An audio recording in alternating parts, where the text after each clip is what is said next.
This channel does not promote any violent, harmful, or illegal activities. All content provided by this channel is meant for an educational purpose only.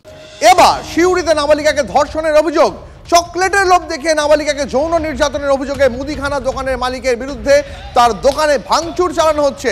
অভিযুক্ত গ্রেপ্তারির দাবিতে শিউরিতে তুলকালাম, ব্যবসায়িক দোকানে ভাঙচুর, আগুন জ্বালিয়ে পথ অবরোধ। কেন পুলিশ এখনো পর্যন্ত অভিযুক্তকে গ্রেপ্তার করতে পারেনি? এই অভিযোগে রাস্তায় আগুন জ্বালিয়ে বিক্ষোভ দেখাচ্ছেন স্থানীয়রা। পুলিশকে ডেডলাইন দেওয়া হয়েছে আজ বিকেল 5টা পর্যন্ত। 5টার মধ্যে অভিযুক্তকে গ্রেপ্তার করতে না পারলে আরো বড় আন্দোলনের হুঁশিয়ারি। এখনো পলাতক অভিযুক্ত প্রদীপ কীর্তনিয়া, যে দোকানদার ওই নাবালিকাকে চকলেটের লোভ দেখিয়ে দোকানের পিছনে একটি ঘরে নিয়ে গিয়ে যৌন নির্যাতন চালিয়েছে বলে অভিযোগ, ধর্ষণ করেছে বলে অভিযোগ। পুলিশ এখনো পর্যন্ত তাকে খুঁজছে, কিন্তু ইতিমধ্যেই আটক করা হয়েছে অভিযুক্তর দাদাকে। তাকে জিজ্ঞাসাবাদ করে ভাই কোথায় রয়েছে জানার চেষ্টা চালাচ্ছে পুলিশ।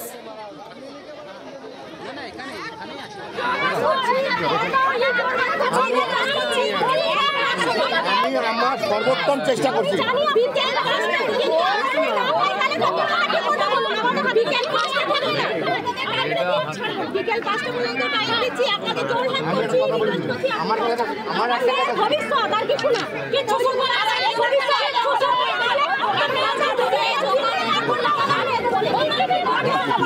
পুলিশের পক্ষ থেকেও মূল অভিযুক্ত যে বাড়ি, সেই বাড়িতে গিয়েও তল্লাশি চালানো হলো। একাধিক জায়গায় কিন্তু তল্লাশি চালানো হচ্ছে অভিযুক্তের খোঁজে, কারণ উত্তেজিত হয়ে রয়েছে স্থানীয় বাসিন্দারা।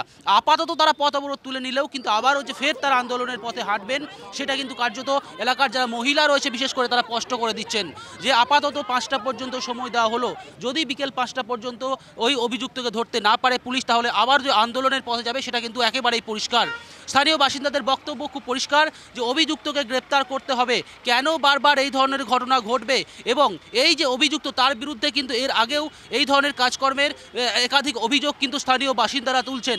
সব মিলিয়ে কিন্তু একেবারে উত্তেজনাপূর্বক হয়ে রয়েছে এই মুহূর্তে এই পরিস্থিতি, এবং স্থানীয়দের বক্তব্য যে কোনো মতেই এই রেয়াত করা যাবে না এই ব্যক্তিকে 5টার মধ্যে, মানে 5টায়। তারপর স্থানীয় বাসিন্দারা এটাও স্পষ্টত বলে দিচ্ছেন যেই জনতা তারা কিন্তু নিজেদের আইন হাতে তুলে নিতেও দ্বিধাবোধ করবে না, এমনটাও কিন্তু তাদের বক্তব্য। শিউরিতে নাবালিকাকে ধর্ষণের অভিযোগে তুলকালাম, কি বলছেন স্থানীয় এলাকার বাসিন্দারা শোনাবো তাদের বক্তব্য। পাশাপাশি স্থানীয় যে কাউন্সিলর তার স্বামীর বক্তব্য শোনাবো।